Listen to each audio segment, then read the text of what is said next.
विरचित उपदेशामृतविनियोगः। वाचो वेगम् मनसः क्रोधवेगम् जिह्वा वेगमुदरोपस्थवेगम् एतान् वेगान् यो विषहेत धीरः सर्वामपि माम् पृथिवीम् स शिष्यात्। अत्याहारः प्रयासश्च प्रजल्पो नियमाग्रहः जनसङ्गश्च लौल्यम् च षड्भिर्भक्तिर्विनश्यति। उत्साहान्निश्चयात् धैर्यात् तत्तत्कर्म प्रवर्तनात् सङ्गत्यागात् सतो वृत्तेः षड्भिर्भक्तिः प्रसिद्ध्यति।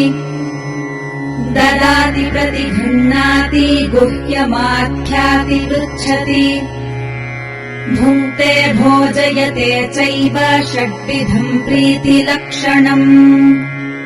कृष्णेति यस्य गिरितम् मनसा ध्रियेत दीक्षास्ति चेत् प्रणतभिश्च भजन्तमीशम्। शुश्रूषया भजनविज्ञमनन्यमन्यनिन्दादिशून्यहृदमीप्सितसङ्गलब्ध्या दृष्टैः स्वभावजनितैर्वपुषश्च दोषैः न प्राकृतत्वमिह भक्तजनस्य पश्येत्। गङ्गाम्भसाम् न खलु उद्बुदधेन पङ्कैः ब्रह्मद्रवत्वमपगच्छति नीरधर्मैः। स्यात्कृष्णनामचरितादिसिताप्यविद्या पित्तोपतत्तरसनस्य नरोचिकानु किन्त्वादरादनुदिनम् खलु सैव जुष्टा स्वात्वीक्रमाद्भवति तद्गतमूलहन्त्री। तन्नामरूपचरितादिषु कीर्तनानुस्मृत्योः क्रमेण रसना मनसि नियोज्य तिष्ठन् व्रजेतदनुरागी जनानुगामी कालम् नयेदखिलमित्युपदेशसारम्।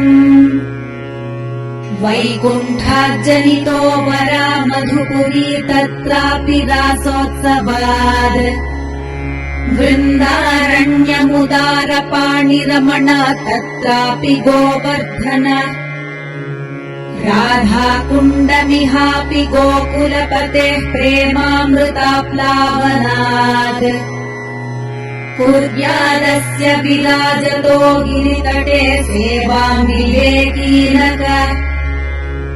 कर्मिभ्यः परितो हरेः प्रियतया व्यक्तिम् ययुर्ज्ञानिनः तेभ्यो ज्ञानविमुक्तभक्तिपरमाः प्रेमैकनिष्ठास्ततः।